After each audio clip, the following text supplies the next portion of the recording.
Make sure to grab some popcorn or start those chores you meant to do today. This is a sitting down story. In the vast lore of the Pokemon world, the origins of Kyurem and Eternatus stand out as unresolved mysteries. Eternatus is known to have crash-landed on the planet 20,000 years ago, its extraterrestrial energy igniting the Dynamax phenomenon. Kyurem, on the other hand, is tied to Unovan legends as the hollow remnant of the original dragon. Yet Lacunosa folklore claims it too arrived on a meteorite. By comparing their extraterrestrial origins, skeletal designs, and dimensional properties, a striking possibility emerges. Kyurem's original dragon and Eternatus may not be unrelated anomalies, but members of the same cosmic lineage or counterparts born from non-linear realities. This theory explores their shared traits, potential role in space-time distortions, and the implications for Pokemon's fractured history.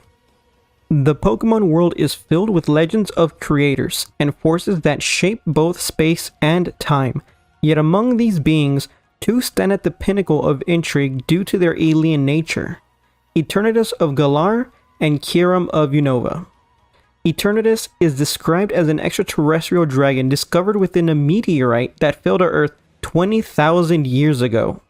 Its power, leaking as Galar particles, manifests today as a Dynamax phenomenon, warping reality itself. Kyurem, meanwhile, is tied to conflicting legends. The Unovan myth claims it as the empty husk left behind when the original dragon split into Reshiram and Zekrom, while the folklore of Lacunosa town describes it as a dragon that arrived from the stars, crashing into Earth and forming the giant chasm we see today.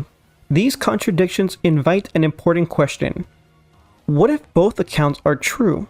What if the original dragon did not originate on Earth at all, but was another cosmic visitor, much like Eternatus? If so, the similarities between these two Pokemon, their skeletal designs, their cores of overwhelming energy, and their connections to dimensional distortions may point to a deeper truth. They could be fragments of the same species, or related entities shaped by the same interdimensional origin. By examining their extraterrestrial arrival, their role in energy phenomena such as Dynamax and freezing stasis, and their potential influence on distortions in space-time, we can reconstruct a theory that connects Eternatus to Kyurem's original dragon. This theory not only reshapes how we view these legendaries, but also provide hints towards future stories, perhaps even in a game centered on a Legends Kyurem narrative. So let's start with the background. What do we know? What do we don't know? The relationship between Eternatus and Kyurem cannot be understood without first reviewing their established histories, and the lore surrounding their appearances on Earth. By the way, this is going to be structured more like a scientific paper, so I hope you don't mind the long-winded words and narratives I'm talking about here. Eternatus, the alien dragon of Galar. Eternatus is firmly identified as an extraterrestrial Pokemon. According to historical records, it arrived within a meteorite that struck the Galar region around 20,000 years ago. Its skeletal body and radiant core mark it as unlike any native Pokemon in the surrounding region. It has since become the central source of the Dynamax phenomenon, a reality-bending effect unique to Galar. When Eternatus was defeated during the events of the Darkest Day 3,000 years ago by Zacian, Zamazenta, and two human youths, its energy leaked into the environment, manifesting as Dynamax particles. These particles remain present today, enabling Pokemon in Galar to Dynamax. This raises a personal question. If Eternatus first arrived 20,000 years ago, why is the Dynamax phenomenon only clearly recorded from 3,000 years ago? What happened in the time between? Pieces of Eternatus' body are said to rain down as wishing stars, similar to how infinity energy crystallizes into megastones. Both suggest an external energy source, seeding the environment with long-lasting artifacts of power. Eternatus' link to dimensional distortions is also implied through its association with the Crown Tundra's Dynamax adventures, where trainers encounter legendary Pokemon and Ultra Beasts through these distortions, resembling Ultra Wormholes. Thus, I've noticed that Eternatus embodies 3 key traits: an extraterrestrial origin via meteorite, a core that emits infinite-like energy, altering reality, a body that resembles a skeletal husk sustained only by its central core. Next, Kyurem, the empty husk of the original dragon. Unova's mythology introduces complexity. The legend of the original dragon describes a powerful being that split into Reshiram and Zekrom when truth and ideals clashed, leaving behind Kyurem as an empty husk. However, Lacunosa town folklore describes Kyurem differently: a dragon that fell from the sky within a meteor, creating the giant chasm and eating people and Pokémon alike if they were found outside the town past sundown. At first glance, these 2 stories contradict one another. Yet I believe both could hold truth if Kyurem first arrived on Earth as the original dragon and later split into its current forms. In this model, Kyurem is not only a meteor-born extraterrestrial, but also a remnant of a cosmic being, fractured by ideological conflict by 2 brothers. Interesting that it's 2 people of great significance again, isn't it? Like Eternatus, Kyurem also shows signs of incompleteness. Its frozen body is sustained by an energy from within, unable to reach its full potential without fusing with Reshiram or Zekrom. This reflects Eternatus' reliance on its core to maintain existence. Both are husks, one fractured by splitting, the other burned into a skeletal state by its descent to Earth. Here are some parallel traits between Eternatus and Kyurem. Extraterrestrial arrival. Both are linked to meteors and craters. Husk-like bodies. Eternatus as a skeleton, Kyurem as a hollow dragon. Energy core dependency. Both rely on an internal core or fusion to function. In a biological interpretation, Eternatus and Kyurem may represent divergent survival strategies of the same species, one preserving itself through an eternal energy core, the other retaining its essence by consumption of nearby energy sources. What are the dimensional implications? If Eternatus and Kyurem share an origin beyond Earth, their bodies and powers may reflect the physics of another reality. Their energies, infinite energy for Eternatus and the frozen energy of Kyurem, suggest opposing but complementary forces. One generates endless energy and warps dimensions, while the other halts energy flow, freezing matter and possibly sustaining its energy through consumption. This interplay could explain why both are tied to catastrophic events. Eternatus with the darkest day, Kyurem with the frozen wastelands around the giant chasm. Could such phenomena reflect some kind of dimensional bleed-through, whether alien physiology interacts destructively with Earth's environment? Food for thought. Okay, next we're going to be moving on to my hypothesis, my conspiracy theory on what I think is happening here. I propose that Eternatus and Kyurem's original dragon form are either the same species or share a direct evolutionary or dimensional lineage. Their extraterrestrial origins, despite on unique energy cores and shared husk-like appearances, all point toward a singular conclusion. Both are remnants of an ancient draconic lifeform from beyond Earth, perhaps beyond the reality in which we inhabit, sustained only by fragments of its original cosmic physiology. I don't know about you, but I think that's real sick to think about. The case of Kyurem and the original dragon. Kyurem's identity is often misunderstood. While the town myth emphasizes its arrival in a meteor, Unova's broader legend insists it was once part of a much greater being, the original dragon. According to this account, the original dragon willfully split itself into Reshiram and Zekrom in order to support the clashing ideals of 2 ancient brothers. Kyurem, as the remnant husk, represents what was left after that choice. Thus, Kyurem is not a failed survival experiment, nor an accident of cosmic collapse. Instead, it is evidence of an intentional division, a creature capable of fracturing its own essence across multiple bodies. This act implies that the original dragon's physiology was tied not only to immense energy, but also to metaphysical phenomena beyond our understanding. Eternatus as a comparative reference.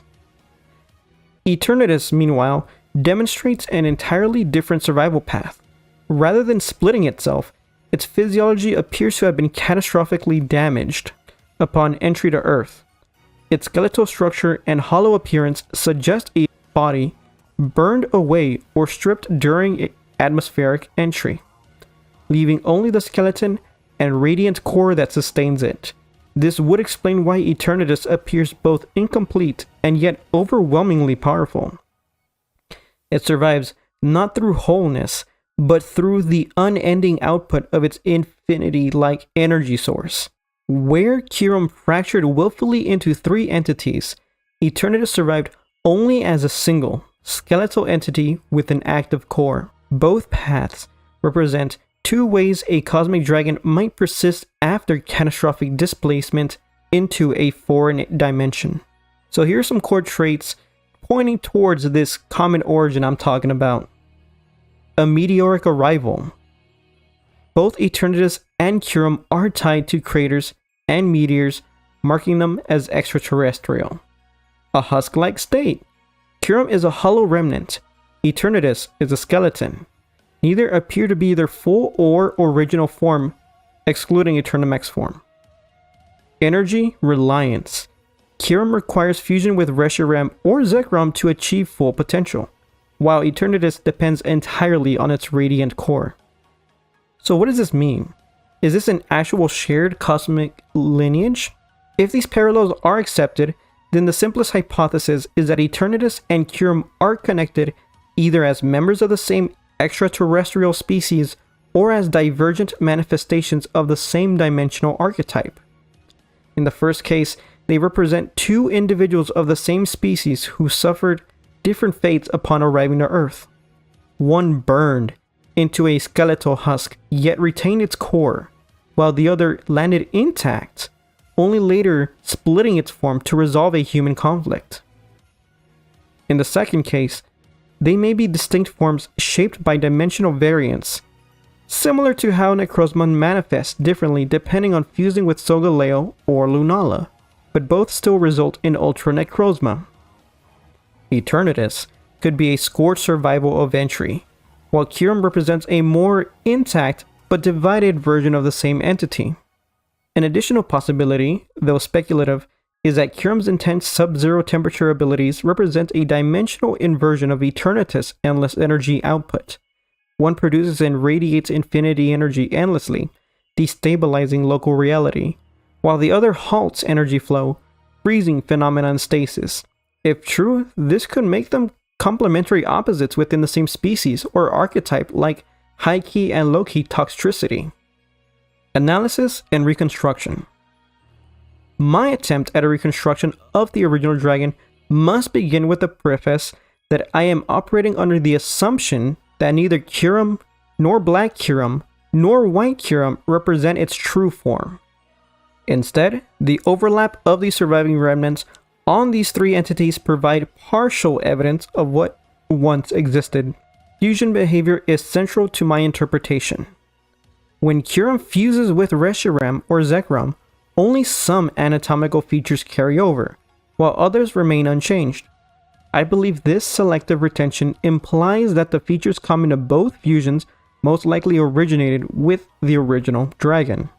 From this basis, several key anatomical traits emerge. The body appears to have been robust, with a short stubby tail and compact legs, suggesting a creature that did not rely on flight in its native dimension. Its physiology was likely adapted to ground stability rather than aerial maneuverability. Unlike the bifurcated, different postures, symmetry of Reshiram and Zekrom, the original dragon silhouette may have been closer to that of Eternatus, elongated but supported by vestigial appendages that blur the line between limbs and skeletal protrusions. The possibility remains of what are currently interpreted as hands and feet in Eternatus are merely fragmented portions of a larger whole lost or malformed during the split. Cranial evidence further supports this reconstruction. Eternatus provides a comparative framework as its triceratops-like faceplate shields a spherical head with multiple eye slots and a distinct jaw. I believe the original dragon had 3 major lower teeth, aligning well with Eternatus' configuration. Assuming there is a true connection, a 3-eyed arrangement is plausible, reinforcing the notion of kinship or at least convergent form between the two species. Horn structures also support this link. Kyurem exhibits crystalline extensions. White Kyurem introduces horn fur ornamentation, and Eternatus itself possesses 5 horns. Taken together, the original dragon likely bore multiple horn protrusions, potentially with fur or energy filament at their tips. Coloration provides another avenue of reconstruction. Kyurem's frozen blue crystalline patches are consistent enough to suggest they were present in the original dragon, while the fusion of Reshiram's red hues and Zekrum's blue tones imply a magenta or violet glow at its core. This fusion coloration supports the hypothesis of an energy-rich physiology, radiating as a visible aura, similar to the red-like glow emanating from Eternatus. Energetically, the original dragon seems to represent a system distinct from any seen in base and mega realities. Its natural ability to produce endless energy aligns with Eternatus' function as a perpetual generator of Dynamax power. However, the separation into Reshiram, Zekrom, and Kyurem remove this generative core. Stripped of its balance, Kyurem transitioned from production to suspension, no longer generating energy but halting it, manifesting as its freezing phenomena. If the original dragon and Eternatus are indeed of the same species, then their divergence may represent specialization, one producing energy and entropy in excess, the other freezing and halting such output to prevent collapse. If they are not, then they function as cosmological counterparts, opposing forces locked in balance, one unchecked creation, the other enforced stasis. The anatomical and energetic reconstruction therefore yields a creature both alien and familiar. A dragon with Eternatus-like proportions, 3 eyes, horn structures bearing energy filaments, a stout terrestrial body, and a glowing magenta aura designed not for flight, but for energy equilibrium within a reality governed by dimensional laws alien to us. Kyurem, as it survives today, is not this dragon, but its broken husk, an anchor of anatomy stripped of its core essence. So what are the implications? And what can we interpret from this? What future exploration could there be? The evidence presented suggests that the original dragon was removed from its home dimension long ago and transported to the main Pokemon series dimension. Whether this relocation was voluntary or forced remains an open question, leaving room for future investigation and hypothesizing. Upon arrival, the original dragon crash-landed on the Poke-Earth, leaving behind a skeletal husk that preserved itself only through its core, which continuously produced vast quantities of infinity energy until an encounter with the legendary Sword Shield dogs with 2 young boys. This process allowed it to survive across millennia, maintaining functionality despite catastrophic environmental conditions, and its eventual slumber 3,000 years ago, ushering in the era of Dynamax particles. Another member of its species may have undergone a similar dimensional displacement, but landed intact, subsequently forming a friendly relationship with an ancient Unovan king. This entity ultimately split itself to assist the heirs in Unova, leaving the original husk devoid of energy and functioning solely as a hunting survivalist until the events of Black 2 and White 2. Several morphological observations provide further insight into the original dragon's physiology and potential capabilities. The appendages observed on Eternatus, reminiscent of Giratina's wings, may indicate that the original dragon could have possessed more than a single pair of such appendages, possibly forming an extensive wingspan akin to classical depictions of St. George's dragon. This could imply a more complex flight or display anatomy, or even suggest a more intimidating or sinister origin. Coloration analysis also supports energetic hypotheses. The fusion of Kyurem's and Zekrom-Reshiram's blue-red hues suggests that the original dragon may have exhibited a full visible light spectrum, that's right, a rainbow, rather than the limited magenta-violet coloration I just talked about. Red could correspond to infrared, blue to ultraviolet, and the combined emission may have allowed the original dragon to radiate all visible wavelengths, potentially functioning as a rainbow-colored energy dispersal mechanism or display feature. Finally, the dimensional and spatial implications of the original dragon's arrival warrant attention. Its core energy production and extraterrestrial origin may have created localized spatial distortions, analogous to phenomena observed in Dynamax adventures, ultra wormholes, or hyperspace distortions in other regions. These distortions imply that the original dragon's arrival may have permanently altered the local space-time fabric, creating unique ecological and energetic niches that could explain both the preservation of ancient Pokémon species and the evolution of energy-linked phenomena in modern-day Pokémon regions. Overall, the original dragon represents a highly energetic, extraterrestrial organism with intentional agency, a complex morphology, and profound interactions with dimensional and energetic systems. Future investigations into its biology, energetics, and historical interactions with Unova could provide crucial insights into the origins of Kyurem, Eternatus, and related phenomena in the Pokémon universe. Phew, that was a long ramble. Make sure to like the video and comment below what you thought of this idea, and I will see you guys in the next video.